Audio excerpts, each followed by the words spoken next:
ኩርፊያ ወይንም ማንኮራፋት በዕለት ከዕለት ሕይወት ከሚፈጥረው የእንቅልፍ ረብሻ በተጨማሪ የጤና ጉድለቶች ምልክትም ሊሆን ይችላል። የማንኮራፋት ችግር ያለበት ሰው በተለይም የጋራ መኝታ ክፍል በሚጋሩ ሰዎች በሚደርስበት ተጽዕኖ ምክንያት ለተለያዩ የሥነ ልቡና ችግሮች ከመጋለጡ በተጨማሪ ማንኮራፋት ለትዳር መፍረስ ምክንያት የሆነባቸው አጋጣሚዎች እንዳሉም ይታወቃል። ይህ በመከላከል ጤና ዘርፍ ላይ ትኩረት አድርጎ የሚሰራ ቻናል ሲሆን በዛሬው ቪዲዮአችን ደግሞ የማንኮራፋት መንስኤዎችና ቀለል ያሉ መፍትሄዎቻቸውን እንመለከትበታለን። የማንኮራፋት ዋነኛ ምክንያት ናቸው ተብለው ከሚጠቀሱት ውስጥ በጉሮሮና ምላስ አካባቢ ያሉ ጡንቻዎች ጠንካራ አለመሆን፣ የጉሮሮ ጡንቻ መብዛት፣ በጣም የረዘመ እንጥል፣ የአፍንጫ ቀዳዳዎች በሚገባ አየር አለማስተላለፍ ለምሳሌ በጉንፋን ወቅትና የመሳሰሉት የሚጠቀሱ ሲሆን ከዚህ በተጨማሪም ሌሎች የአየር መተላለፊያ ቧንቧ ጋር ተያያዥነት ያላቸው የጤና ችግሮች ማለትም እንደ ሪናይተስ የአፍንጫ አስም የተባለው ሳይነሳይተስ ከዛም ወረድ ብሎ ደግሞ እንደ ብሮንካይተስና አስም የመሳሰሉት የሚጠቀሱ ናቸው። በዚህ ቪዲዮ የቀረቡ የማንኮራፋት መከላከያዎችን ሞክረው ለውጥ ካላዩ ወደ ሕክምና መሄድ ብልህነት ነው። ምክንያቱም ኩርፊያን ተከትሎ የሚመጡ የአየር እጥረት አንዳንዴም እንደተኙ የሚያስቀርበት ጊዜ ስላለ ማለት ነው። ለብ ባለ ውሃ መታጠብ።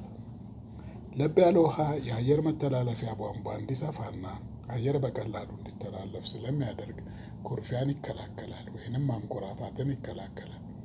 ከዚህ በተጨማሪም ከመኝታ ጥቂት ደቂቃዎች ቀደም ብለን በለብ ባለ ውሃ የምንታጠብ ከሆነ ጥሩ እንቅልፍ ለማግኘትም የተሻለ ጠቀሜታ ያለው መከላከያ ነው።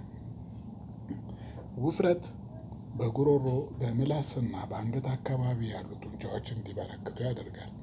ይህ ደግሞ የአየር መተላለፊያ ቧንቧ እንዲጠብ አስተዋጽኦ አለው። በዚህም የተነሳ ማንኮራፋት ይከተላል።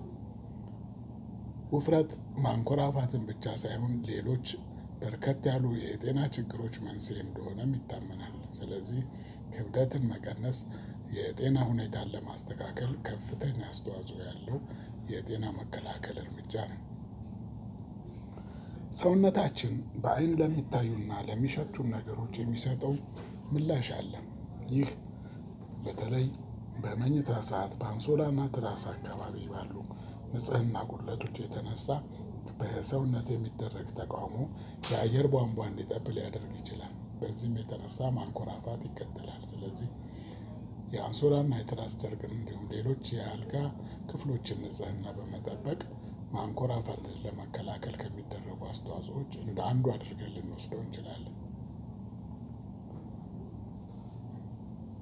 በጀርባ መተኛት ምላስ ወደ ኋላ ወደ ጉሮሮ እንድትጎተትና የአየር መተላለፊያን እንድትዘጋ የሚያደርግና ስለሆነ በጎን በኩል በመተኛት የማንኮራፋትን ችግር ለመከላከል እንደሚቻል ማወቅም ያስፈልጋል።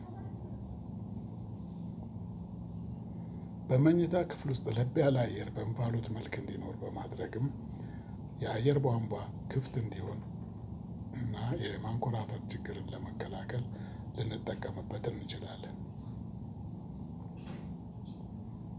ይህም ምላስ ወደ ጉሮሮ የምትተኛውን እንቅስቃሴ በመቀነስ የአየር ቧንቧ ክፍት እንዲሆን ስለሚያደርግ የማንኮራፋት ችግርን ለመከላከል ከምናደርጋቸው መከላከያ ውስጥ የሚጠቀስ ነው።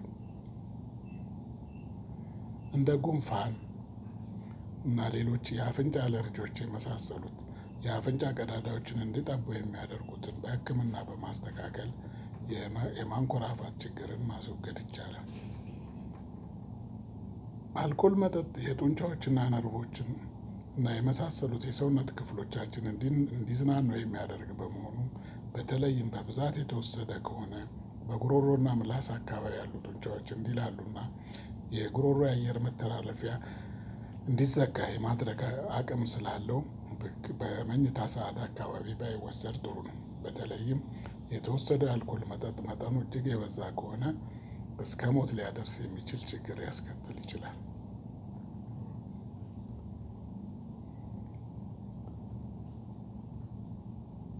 በሲጋራ ጢስ ውስጥ ያሉ መርዛማ ነገሮች የአየር መተላለፊያ ቧንቧ እንዲቆጣና እንዲያብጥ፣ በዚህም ምክንያት አየር እንደ ልብ እንዳይተላለፍ ስለሚያደርግ ይህንንም ባለማድረግ የኩርፊያን ወይንም የማንኮራፋት ችግርን ለመከላከል የሚቻል መሆኑን መታወቅ ያስፈልጋል።